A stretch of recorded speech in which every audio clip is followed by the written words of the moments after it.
Good afternoon. Hope you're having a great week. It is Wednesday, December 21st, 12:30 p.m. Central Standard Time, local time here in San Angelo, Texas, I'm pretty sure. I am at Bruckner Volvo dealer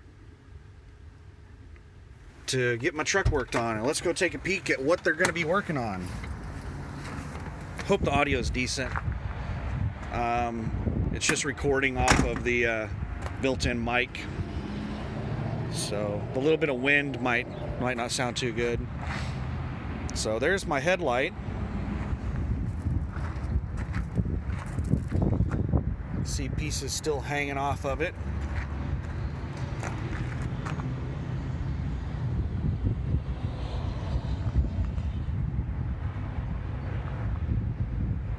So, yeah. Oh man, it did crack my the body a little bit. It did some body damage right here too. Chip.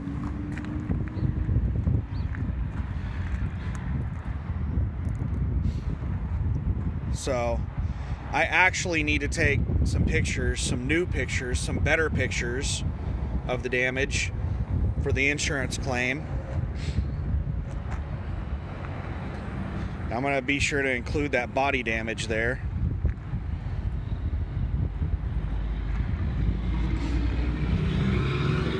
But,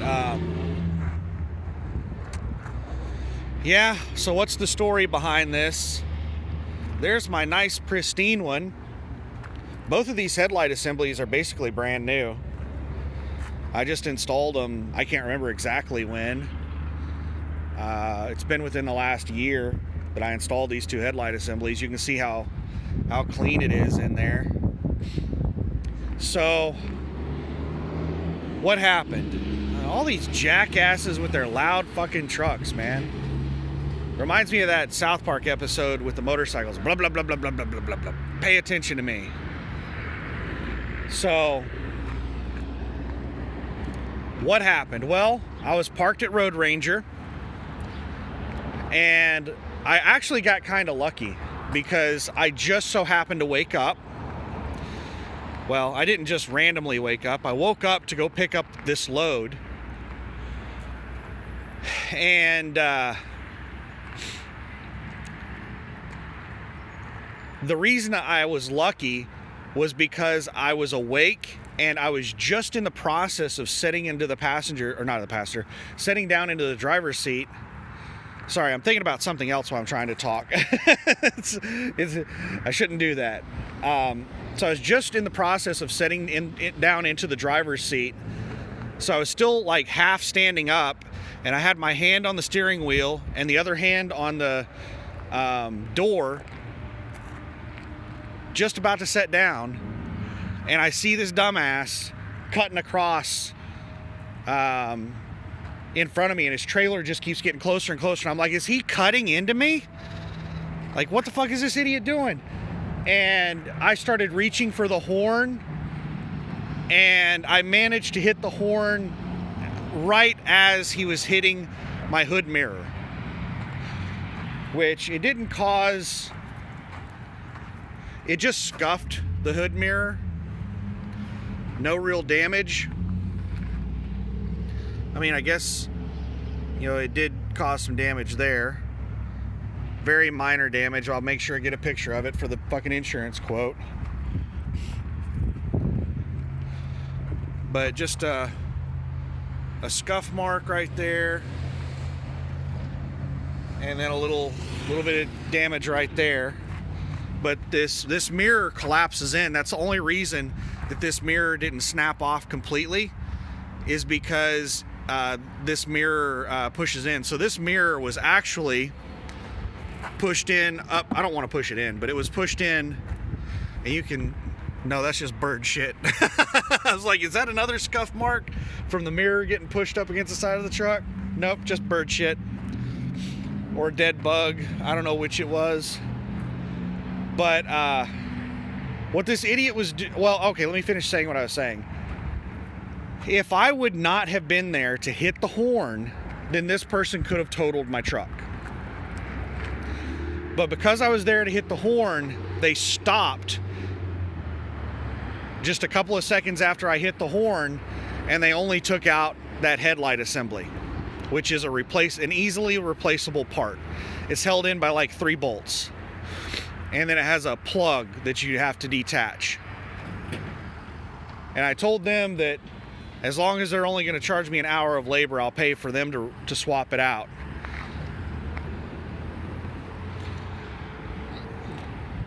So I think they said that they were going to be able to do that.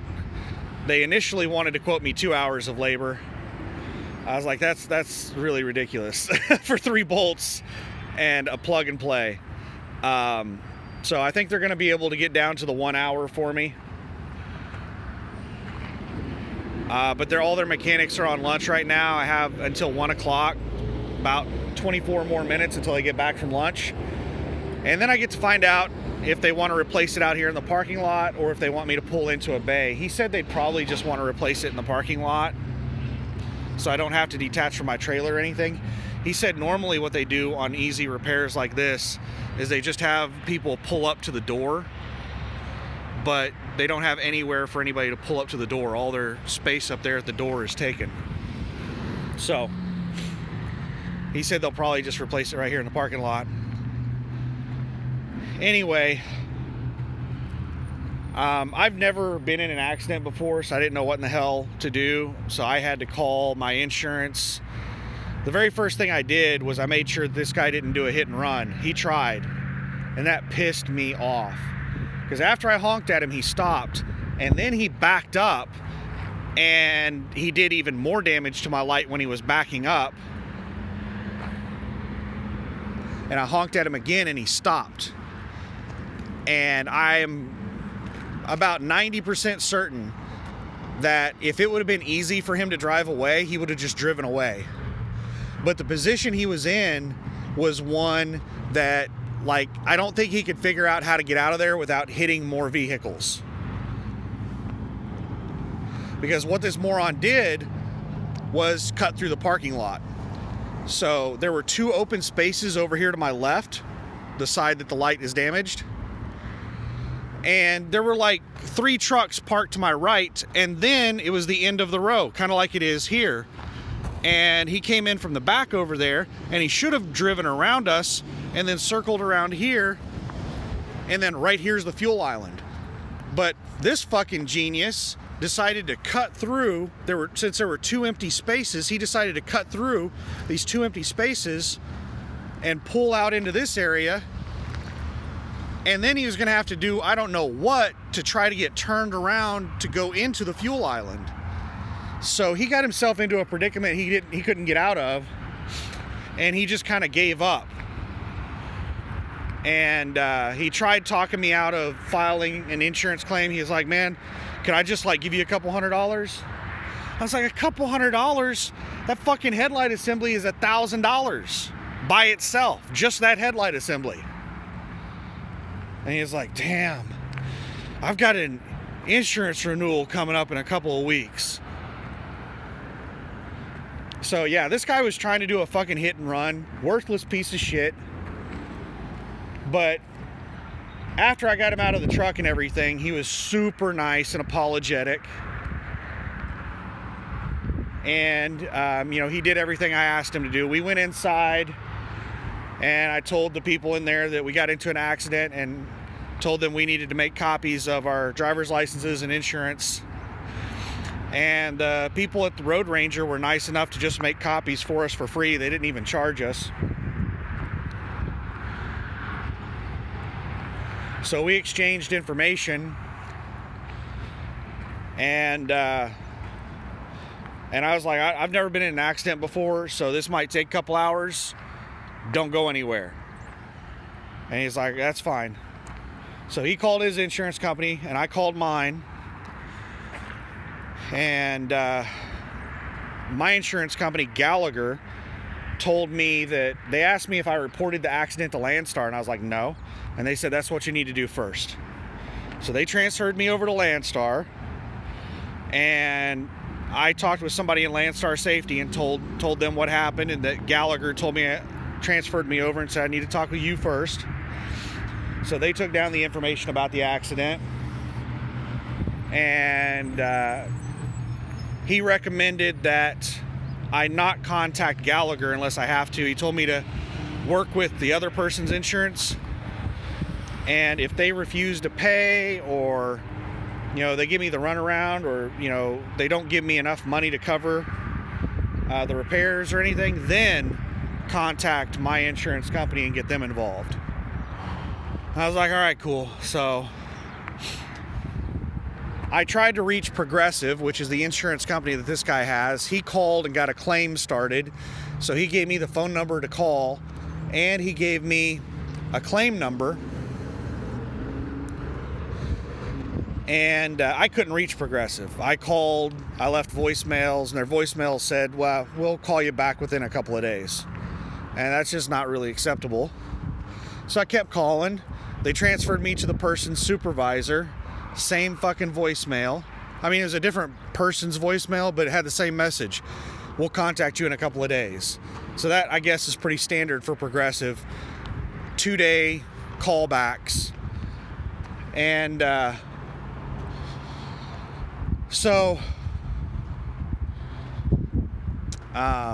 I tried everything I could to get a hold of somebody over there, but the operators were the only people I could reach at Progressive, and they didn't know anything about the process they didn't know anything. They said I have to talk with the claims people. So I was like, I just don't know what the hell I'm supposed to do, and I don't want to screw up and you guys refuse to pay me.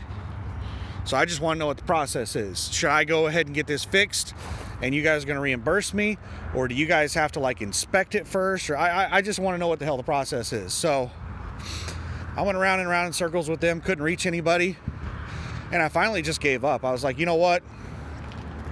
I started calling around. I called the Loves in Sonora, which was the only other truck stop in town. The Road Ranger didn't have a shop or parts or anything. I called the Speedco at Loves, and they said that they didn't have headlight assemblies. So I was able to find a Volvo dealer on my route. It was only 60 miles away here in San Angelo. So I called them, and they said that they had headlight assemblies in stock. We would just have to look and see what would fit the truck and stuff like that. He said, just come up here. We will have a headlight assembly for you. So I went ahead and drove to my pickup in Sonora, got loaded, and then after I got loaded, I drove up here. The headlights still work. I ran my headlights and used my signals and everything all the way here. They're exposed to the elements, so they won't work for very long if they get wet. And as you can see, my high beam is broken out of its position, so it's not really shining where it's supposed to be shining. But the low beam is still kind of pointed in the direction it's supposed to be. So yeah, I was able to run with my headlights all the way down here, and the signal and everything still works. But yeah, their mechanics are on lunch, plus they're having a Christmas party, plus they're having a retirement party, and they have a bunch of higher level management here at the shop today for all of these celebrations that they're having. So there's just all kinds of stuff going on today here, but they don't look like they're too terribly busy, so they should be able to squeeze me in. They said it wouldn't be an issue, but I haven't been able to talk to an actual mechanic yet.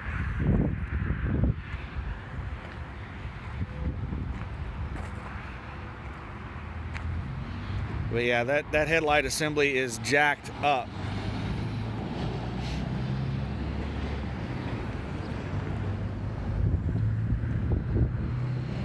So yeah, it really sucks. It's wasting a lot of my time. I don't know how much of my money it's going to waste, right now what it's going to cost me, because I didn't go with an OEM headlight. I went with their cheapest aftermarket headlight, which basically looks identical to my current headlight, but it costs twice as much.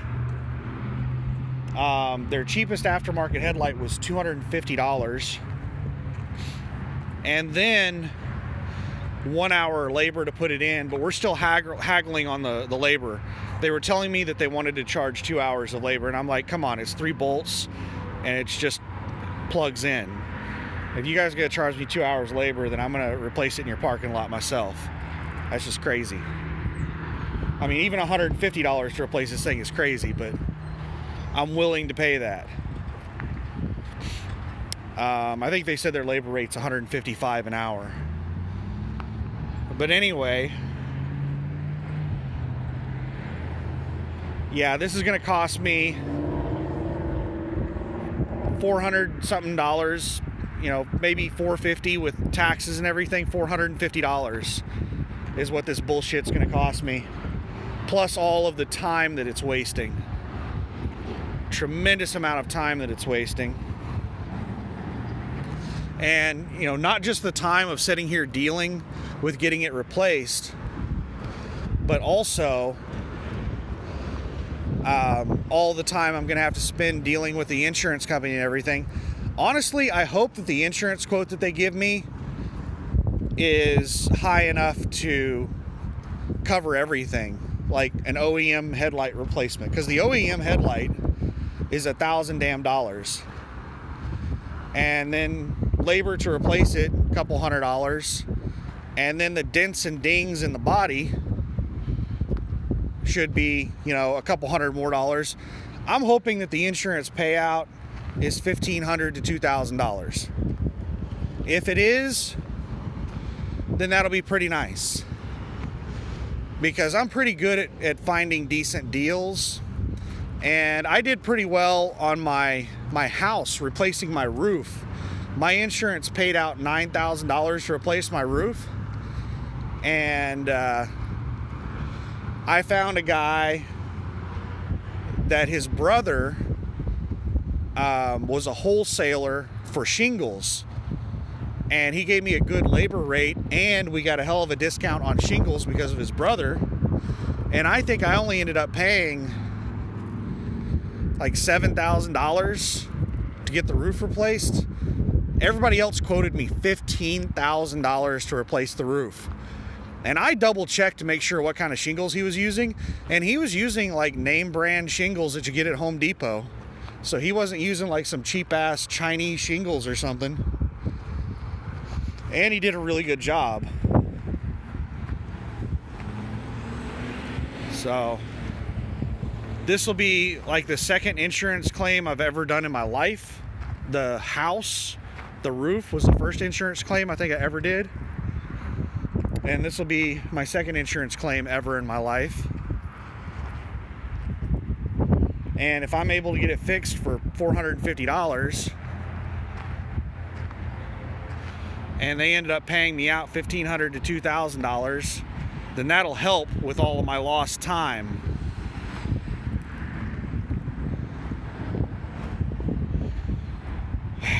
Anyway, yeah, the load that I picked up in Sonora, it is not hazmat. It's totes of some type of chemical, but they're not hazmat. They are heavy. They had a scale on site. I'm at like 32,500 on the drives and 29,500 on the trailer tandems. So I could slide the tandems a little bit further up, but I don't really want to. They're already really far up. I'm pretty sure they're already California legal, and I don't even know how much further I could slide them up. Yeah, I mean, you can't slide it all, like all those notches are not usable. I don't know where exactly the break point's at where it won't slide any further forward, but I might be able to slide it maybe a foot further forward. But I'm not worried about it. It's good where it's at. We'll go with that. we're legal right there. So I got 10 more minutes until the mechanics get back. I should wrap up the video before then, because if I get a call while I'm recording, it'll mess up the video and I will just end up deleting this video. So anyway, I hope you're having a better day than I am. My day could have been a lot worse if I would not have been in the driver's seat to honk the horn. That person could have totaled my truck, and they could have just drove away afterward. But even if they didn't drive away, if they would have totaled out my truck, I wouldn't be able to make any money until my truck was replaced. And that could take a couple of months. I could have 2 or 3 months of no revenue, and then I could have some costs out of pocket in getting a new truck. Even with insurance paying out, you know, whatever they would pay out, I could still be out of pocket a lot of money, plus, you know, a lot of time of no revenue. So this could have been really, really, really bad. I don't know. I've calmed down a little bit. I was really, really pissed off when this happened. The guy apologized probably 100 times. I think he could see that I was just about to lose my shit at any moment if he didn't walk on eggshells. But yeah, shit, we're going through a wind tunnel here. Let me get back in the truck, because the audio quality is probably terrible with the wind blowing like that.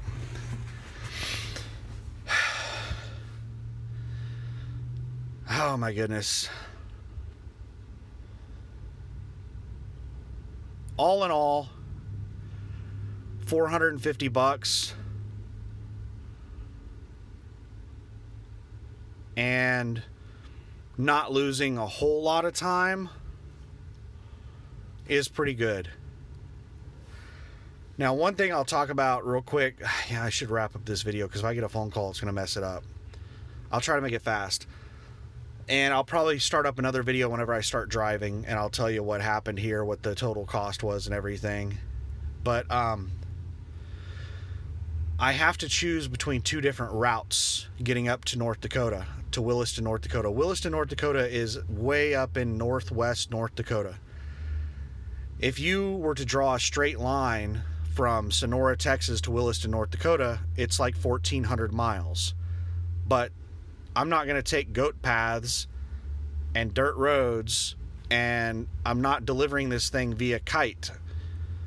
So I have to take roads that are logical for this truck, interstates and highways and stuff like that. So there's 2 routes. You can either go over into Denver and Wyoming up 25, or you can go up, you know, Kansas City, Omaha, Nebraska, you know, Fargo up 29. You can either go left or right of Williston and then cut back the other direction to get to it. But there is no straight north path. So the mileage on the freight bill is 1,400 miles, 1,402 miles. The mileage going up 25 through Denver and Wyoming is 1,600. The mileage going 29 through Omaha and Sioux Falls and all those places is 1,800. But Sioux Falls and all those places is flat land, and going up through Colorado and Wyoming is not so flat land. It's higher elevation, and I don't think there are any like really big mountains that I would have to drive across. I don't know. I haven't really driven 25 north of Cheyenne. Actually, I have driven that road once, but I don't remember it. I don't remember what it was like. But I don't think there's like a lot of mountains on that route, but it is, you know, some decent grades that you go across, some small mountains, and it's much higher elevation. And in the winter, grades and elevation and bad weather it's just no bueno. You're much more likely to run into snow at higher elevations. It's much more likely to be colder at higher elevations. So I'm going to drive the extra 200 miles and go through Kansas City and Omaha, Sioux Falls, all those places. Because it's lower elevation, it's flat land. I'm just going to go that route. I have until Tuesday to deliver the load.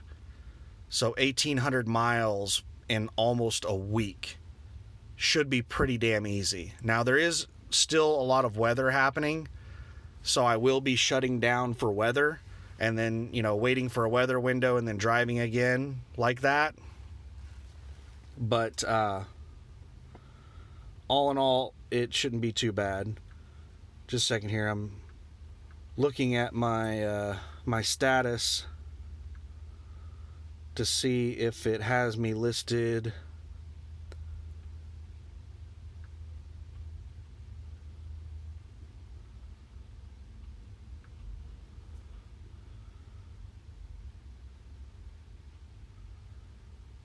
I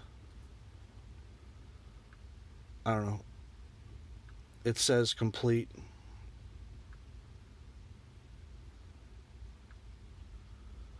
So the broker I'm working with, it's some elderly woman named Lisa. She's a little annoying.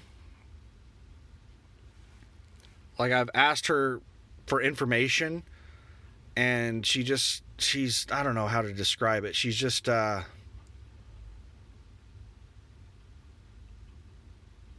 don't know, pushy and arrogant.